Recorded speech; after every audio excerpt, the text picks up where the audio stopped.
You know how Suits is regarded as a complete series? What if we continued the series? Okay, and? And kept the same directing and writing style. Uh-huh. And we moved the show to LA and got an entirely new cast. Wait, but why? That's how we got Suits LA, I guess. That's just how I envisioned the pitch for the show going down in the writing room. I don't think there was any other way it could have happened. But that wasn't all. And then we did the same thing for The Office and set it in Toledo. Oh, like in Spain. No, the one in Ohio. Ohio? Yeah. You're on. Wait. Sir, wait. Yeah, so they did this twice. They've done other spin-offs, but these are the biggest ones. So these are the ones I care about. The Office is one of the most recognizable shows of all time. And I personally think that Michael Scott and Steve Carell, that role there, is the funniest role, funniest character, like ever. I just think any moment or any situation, you could make it up.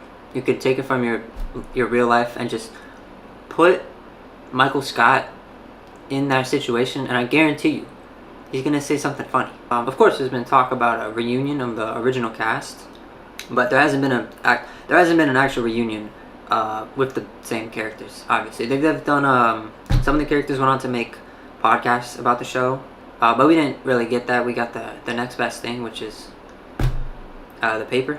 So technically, these shows do not count as spin-offs or reboots. You see there in the title. It counts as a spiritual successor because they take place in the same universe and they have the same spirit. New mic alert! I got this ugly ass mic just out of frame. Just out of frame. You can't see it. I have a new microphone on the camera too, so I don't have to sync up audio. But now that I have this, I do have to sync up audio still. But this does sound significantly better than my phone. And I did say that I wasn't going to spend any more money on a microphone until I started making money on this. But I didn't spend any money on it. My dad's starting his own bullshit Elvis radio thing. From out of the radio and into the theaters, the king of rock and roll makes his screen debut in a film from 1956, Love Me Tender. This is taking care of movie business. So he bought a microphone. He bought an extra microphone, so I'm using that until he returns it. And then he buys another microphone, and then I use that one. So I don't know. They got a microphone for now. When I looked the show up on IMDb, I was expecting some Shriek level ratings. Why did I say it like that? I was expecting some bad ratings. The paper actually didn't have that bad of ratings. It has a 7.1 to my knowledge, and when you click on the per episode rating view, some of the episodes actually have like an 8+ rating, which is pretty good. So I don't know. Being such a big fan of The Office and how much influence it has had on me and my humor, I only thought it was fair to watch the spiritual successor of it, the paper. I saw the ad for the paper on a bus. Well, on many buses. It's on like a lot of buses in New York. Buses move, so you have like 3 seconds to record it. And I couldn't, but I did get a recording of this newsstand that has the ad on it. So believe me, guys, they're on the buses. That's for sure. There used to be a paper company here? I didn't know that. I just moved last month from Alaska because my sister went missing. Don't worry, they found her, living under her own damn house. Immediately, I don't know who this is or what's going on, but something just feels off to me. I know I can be critical, or people in general can just be critical of TV shows or rappers when they try to bring back a style that made them successful 25 years ago, and it doesn't really work anymore. But this first interaction with the receptionist really draws me out of it. They're trying to emulate the spontaneousness of characters like Dwight or Kevin, but they don't, because this wasn't funny. So if you go to the Chamber of Commerce, they keep a list of every business that's closed in the last 10 years. Ha! There it is, Dunder Mifflin. It says purchased by Innovate in Toledo, Ohio in 2019. The Vance refrigerator guy, or whatever his name is, I thought he was funny in the original show, how every single time he spoke or anytime he introduced himself or even opened his mouth, he was always plugging his refrigeration company thing. But like, why is he in this show? Like, listening to the delivery of this line, it just sounds like he's giving a tutorial on how to work the website rather than like actually speak about his memories. I remember them asking if Phyllis wanted to move to Toledo. Ha! Leave Scranton for Toledo? Make me laugh. Leave an irrelevant city with no identifiably interesting traits for a counterpart located in Ohio? Huh! You gotta be having a laugh. This is the 9th floor, home of softies, TPHQ. In we go. Hello, hello to my toilet kings. And of course, my toilet queen on her toilet throne. A lot of young lads say their first crush was the old softies logo. Not this one, I hasten to add, obviously. Amazing. This seems to be the new Michael, even though he reminds me a little bit more of how David Brent would try super hard to get his employees to like him with annoying jokes. And without even having to hear this dude speak, I knew he was going to be the office pisser. Not now, Ken. And I was right. And here we are, the Toledo Truth Teller, the local newspaper. Okay. And the point I want to make about this opening scene, trust me, the show will get moving eventually. And a point I wanted to make about this opening scene is, why is everybody so disinterested? I know they got a job to do, which you'll come to see that they don't really do it that well, shockingly. Why are you so uninterested? A film crew is coming to your office. It's 2024, I think, when they recorded this, maybe 2025. That's pretty cool. Have a crew come to your office and like film you on what you do, and then it goes on streaming services for people to watch. That's pretty cool. You know, that's an opportunity to make yourself famous. You know, show them around, have fun. They just look like super fucking annoyed. This is kind of the behavior that the employees had originally in the office, or in the British office. Because at least in the British office, the background characters, they didn't matter to the episode. Some of them didn't even have like direct lines to the camera in the entire show, so we don't care. But each of these characters gets like 2 minutes to themselves in the pilot, so the show obviously wants us to know their character and care about them. But then why have them... Oh, can you get out of here? Maybe I'm making too much of a big deal about this, but it's your first impression, your first time on camera. It gives off the wrong vibes. This show is very cartoonish. It reminds me of like season 6 and on of The Office. They give off vibes like they're gonna be dismissive and just annoyed the whole time when they're not. So this is just also uncharacteristic of them. Then we get the theme song. It's basically the Toledo Truth Teller, the TTT, which is the newspaper the show is about, being used as everything except something to read. Like we see it being used as wrapping paper, a paper hat, a window shade, I didn't know they did that, a table for cards, wrapping paper again, doesn't seem like a good table to me, and yeah, wrapping paper one more time, and then a shit mat for a dog. Then we also get a clip of Toledo's famous mural. You know the one that Toledo is famous for? We all know it. It's like Statue of Liberty of Toledo. You gotta have an antenna for the right story, and that takes a nose. Finally, some enthusiasm. Which ones are the most important? Why is that building burning? Is a question you may ask if you are a noob. That building doesn't come into the plot of the episode at all. Like, not one bit. So you can just take the information, the picture of that building burning, and just throw it away.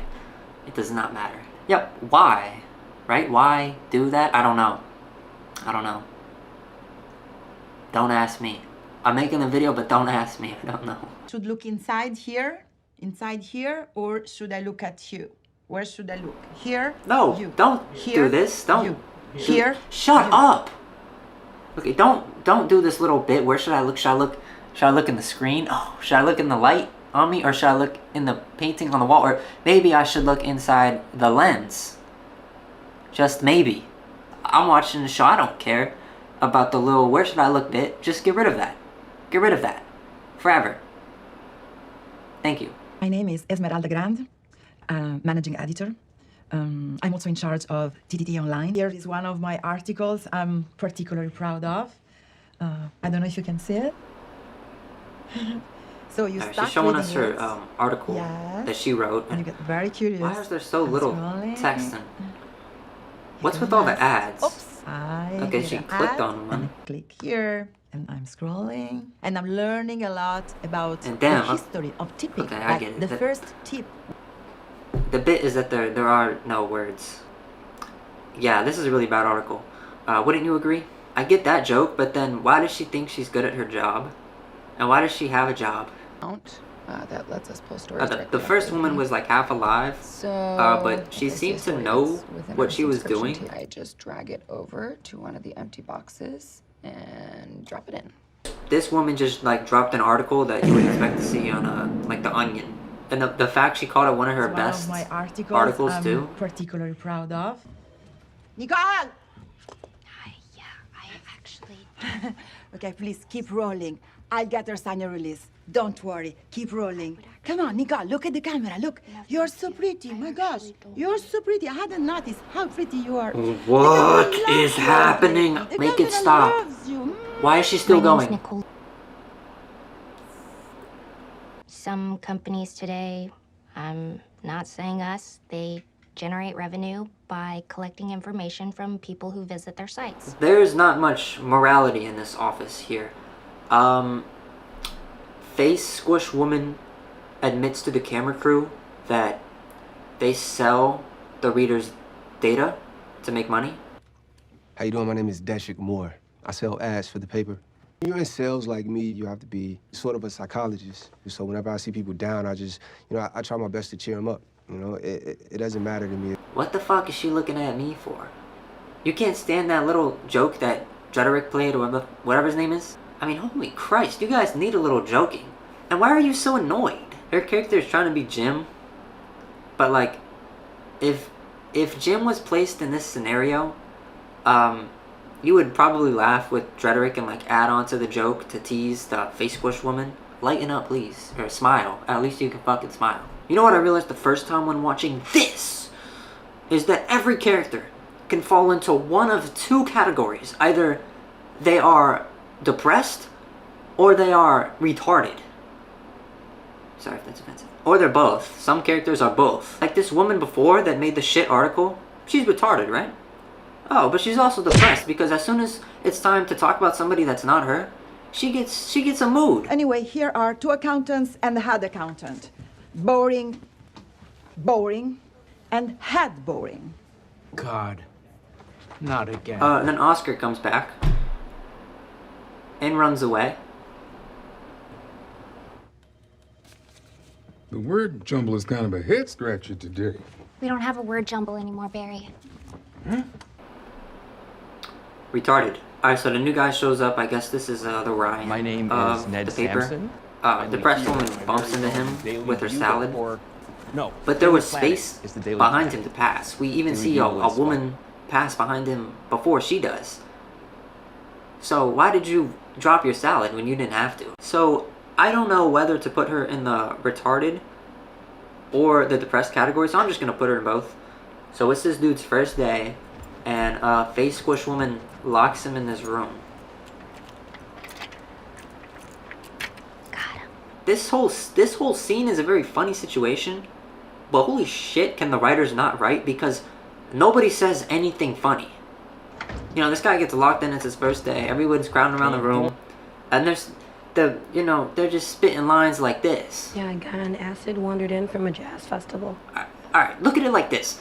A documentary crew comes in the office and not a fuck could be given. Now this guy shows up and everyone in the office wants to turn to the Senate of Stupid Town and crowd around the room and just taunt him. Why do y'all care all of a sudden? How do you think it compares to any other paper? It sucks. And we come to see this dude spits it like it is. He knows the newspaper sucks. He's a little quirky. He thinks he's Clark Kent. I was a kid. I didn't want to be Superman. I wanted to be Clark Kent. Because to me, Clark is the real superhero. But he's realistic in other ways. So I don't know. He has a clear goal. He wants to make the paper better, but you know, Ryan he's not bad. I think his name is what's his name? Ned? Oh right, Ned. Thank you. He has the clear goal, and you know, sometimes that's where you just gotta start. I gotta give it to him. The boss with another banger line. The city beat. He accidentally calls The daily 911. stories. We need Actually funny. He was like doing a little bit like, oh, 911, and they're like, oh. Yes, my budget is having a coronary. I've called him. I thought that was funny. So the new guy, this actually seems realistic. Ryan Ned? or Ned, sorry, Ned, comes in and he wants to transition the newspaper from like random articles like this, and it's more of a local newspaper that covers like local stories that people would actually care about, and that's pretty smart. Except the only thing is that, how do you expect that to be profitable? Toledo has a population of like 19 people. So Ned's in the room with Miss Attention and the boss man here. And people keep coming up to the window. And we soon find out that it's because Miss Attention sent out an email saying this. Send an email to everyone here saying that I was not Me Too'd. Yes. Why? Just why? Why would you do that? I'm having the same reaction as Ned. Why would you even? Huh? Why? But no, forget why her character would do that. Why write that in the show? It's just like annoying, stupid. Like why even do that? It just derails the episode off track. And now we gotta put our attention on this and dealing with this. That's just like ignorant, stupid. It's annoying. Why include that? You don't have to not a thing that isn't. Nat Simpson here would like to say something. Right? Do you mind if I stand on your desk? If you must. Thanks. I mean, I'd rather you didn't. Hi, everyone. My name is Ned Sampson. Why didn't he stand on this desk? It's empty. Oh, fuck me. What about this one? It's closer and also empty.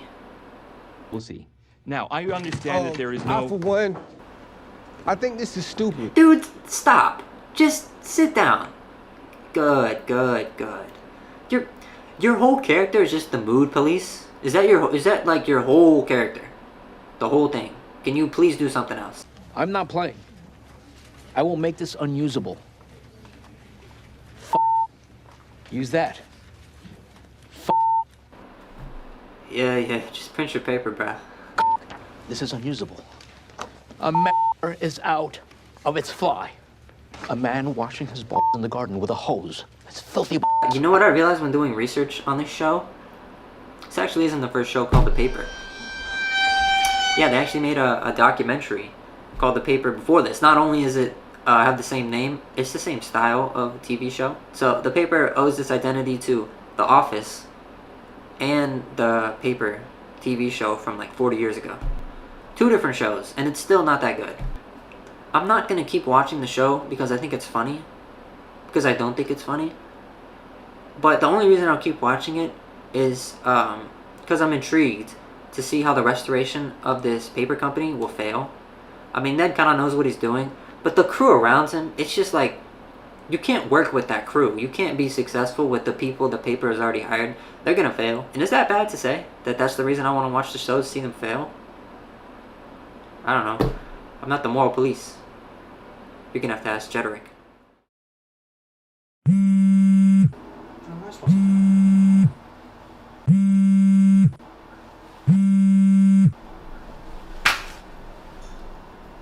Hello? Hello? Is anybody there? Hello, can you hear me?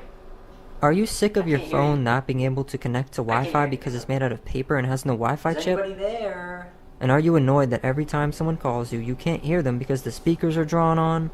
I'm just gonna hang up. Well, you must have an iPhone not 17. Hello? We all know here at Apple, once a new Can't phone hear is you. released, we make our old ones break down on purpose. Can't hear anything. And while your phone may not be a paper cutout, it might as well serve the same purpose. Alright. Upgrade your now iPhone 17 and get 5 cents trade-in value at select stores. Suits, however, is a direct copy. So I'm going to be going over the pilot episode of Suits and what made it so good, and then comparing it to the pilot episode of Suits LA.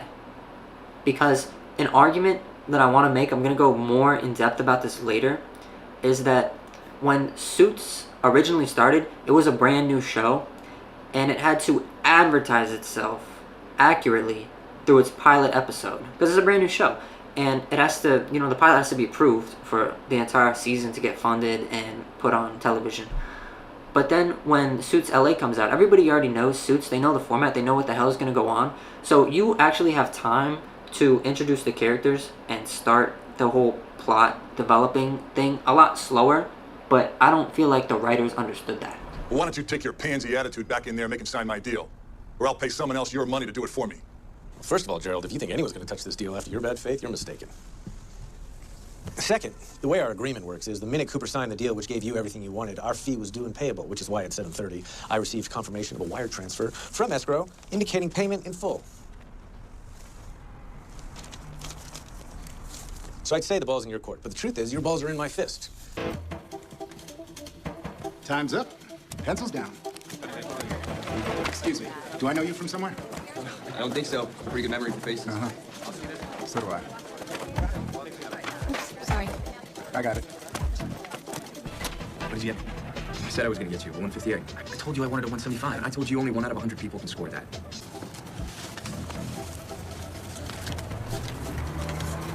Oh, this is only half. Then why don't you go call I mean, the in police? the original Suits, the contrast between Mike and the people at the firm is very clearly displayed in the first 6 minutes and 41 seconds. Harvey is sharp, powerful, rich, and confident. Mike is also sharp, but he is not rich and not powerful. Harvey is the best closer at a ginormous law firm in New York City, and Mike is taking SAT tests for people and selling them. We are intrigued due to the strong personality of these two characters, and we are interested in watching more. We are under the impression that these two characters will soon cross paths, Mike and Harvey, and we want to see how that goes. Better get my shit together. Man, I'm serious. I almost got caught today. I've got to stop getting stoned. Mike has real aspirations to become better. He wants to stop selling SAT tests. He wants to stop smoking. He wants security in his life. For a living. But how is he going to get it? Mike also has a photographic memory, which is very helpful for him. It's how he is able to remember a lot of stuff that other people do not remember, and it gives him an edge. So we know that with the right opportunity, Mike is going to take it and run with it. So Mike lives in a small-ass apartment near the river in Williamsburg, which... Wait, you guys hear that? Why is the alarm on beat, though? His apartment is here at 409 10th Avenue in Brooklyn. And very fittingly, the next shot is of Harvey on his balcony, here at 27 Bowery. Yes, I do have a problem. And what I love about these two shots is that we can see the exact same bridge in both of these shots, but Harvey is eye to eye with the top of the bridge, and Mike practically lives beneath the bridge, symbolizing their status, with Mike at the bottom and Harvey at the top, but on the same scale. The head of the firm needs to hire somebody to be Harvey's associate. Harvey says they need to hire somebody who thinks on their feet and not just another Harvard summer associate douche. Mike obviously did not graduate from Harvard, but he does think on his feet. So Harvey wants to hire somebody exactly like Mike. Like Mike.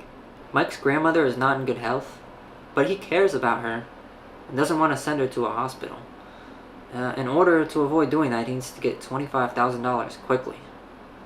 And to get the money, Mike agreed to do a big drug deal in the same hotel where Harvey is holding interviews for his associate position. Mike could possibly go to prison for this if he's not careful.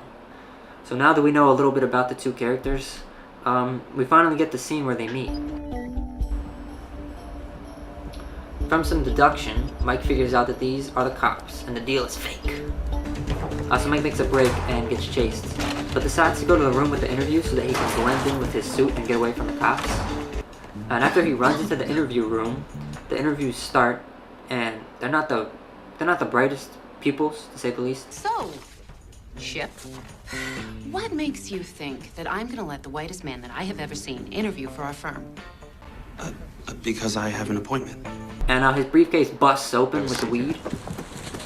Whoa. So after explaining to Harvey what happened and how he had to run from the cops, Harvey was very impressed with Mike's deduction. How the hell did you know they were the police? Harvey tells him that he would hire him right on the spot. But the only issue is that... Fortunately, we only hire from Harvard. But Mike cites the legal handbook word for word from memory. Including the deviation of the agent from his path, the reasonable inference of agency on behalf of the plaintiff, and the nature of the damages themselves. And Harvey knows this kid is different.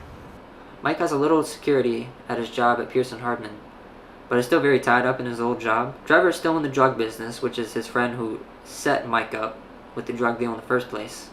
It's the best cheeseburger I've had in my life. It's from Monday, Trevor. But Mike did not graduate from Harvard, and that is his biggest handicap. Because if anybody at the firm found out, it could put the whole thing in jeopardy.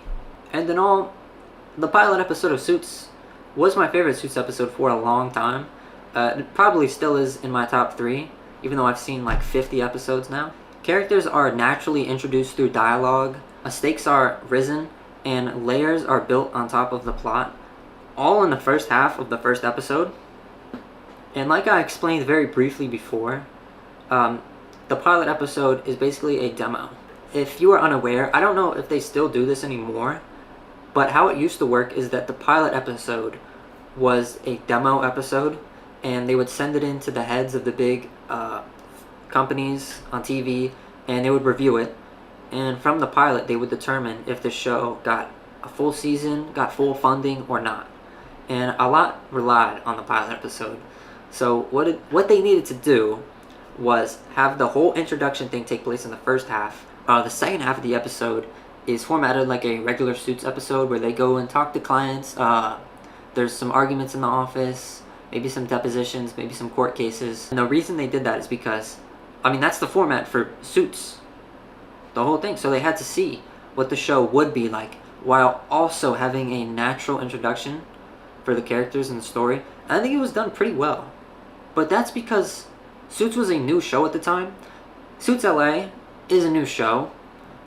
But Suits, the idea of Suits, this is a spiritual successor to Suits. Sorry, with the hand motions, I'm doing a lot here. I'm just kind of annoyed by this. When you see Suits LA starts the business immediately. Like, we know what the fuck is going on. We don't know what's going on. They can take time. They can take an episode, 2 episodes to introduce the characters. They didn't have to do it like Suits did in the first half of the first episode. They have time because people know what the show is going to look like. They know what the format's going to look like. Suits LA doesn't have to sell it to us in the pilot episode. They don't have to sell anything to anybody. We are already expecting a certain format. So they can take time to introduce the characters. They're all dropping names like this in the first 5 minutes. I don't know who these people are. They're dropping like this name, this lawyer, this firm. I don't know what's going on. You can take your time building the world. You can take your time introducing the characters. You can use it to your advantage. And this is an advantage that the writers of Suits LA did not understand. I testify I'm a dead man. That's what I'm talking about, the willingness to risk your life for her.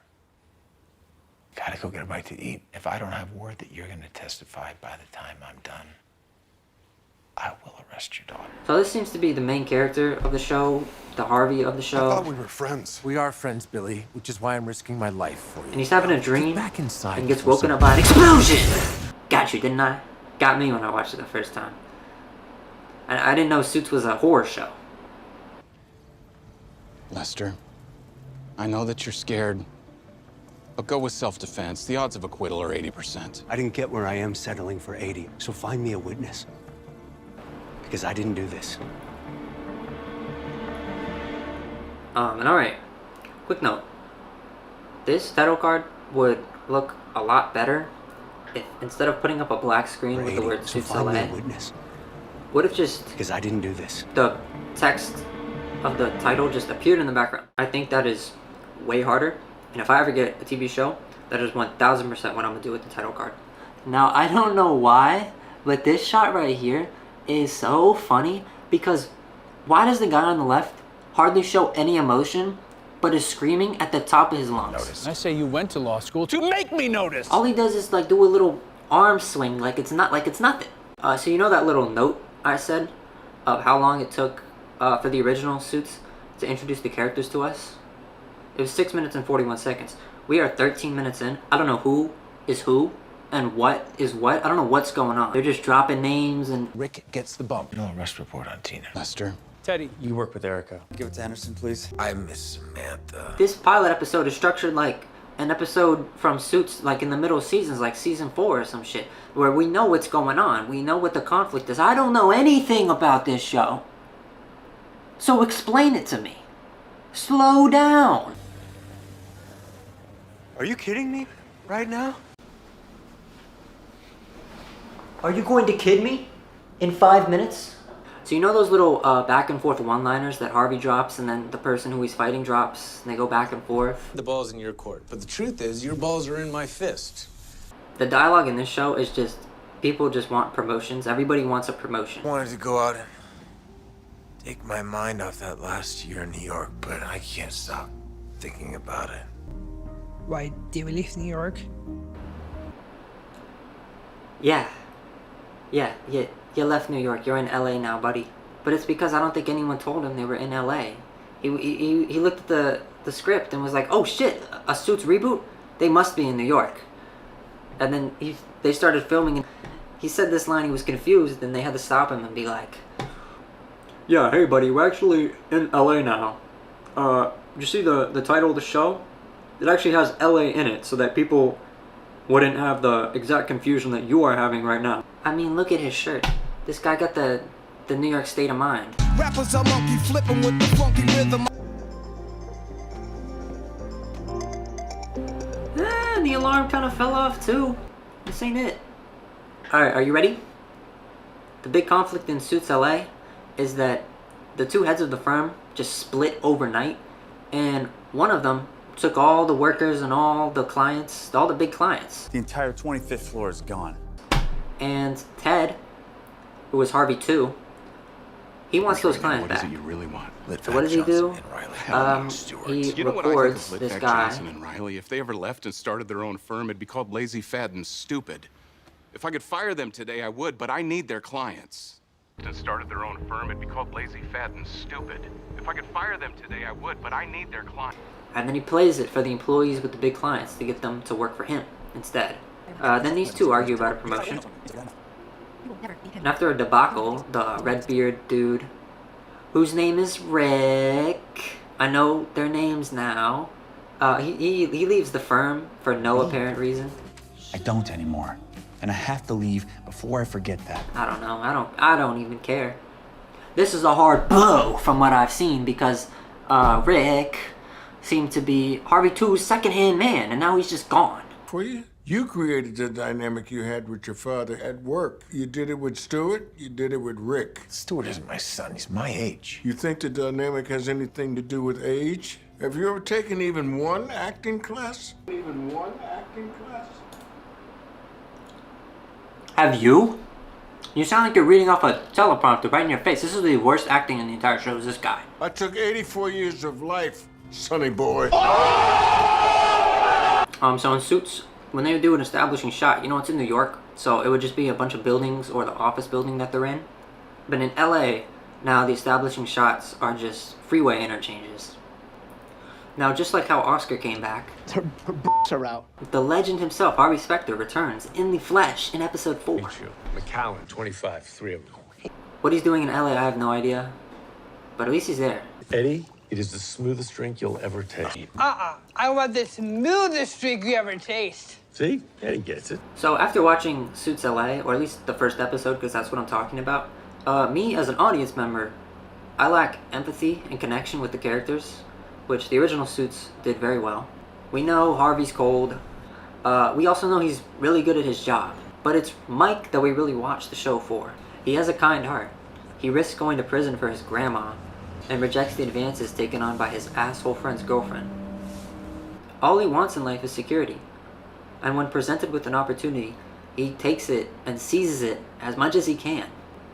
And we know that with his unique photographic memory, he has a strong future ahead of him. And I just don't feel that connection with any character in Suits LA, not even a little. So in end, these reboots, what does that make me? more like rebooty. Alright, bye. Like, comment, and subscribe. And turn on The notification bell. See you guys next time. I was ready, but I lost my shit like Shady. Nirvana saying rape me, my mama saying face me. athlete is Tom Brady. Very healthy, very rich. The truth teller is a sick mouse hiding behind Tom Brady's fridge. Now, Tom Brady, he likes mice, but this mouse is fucked.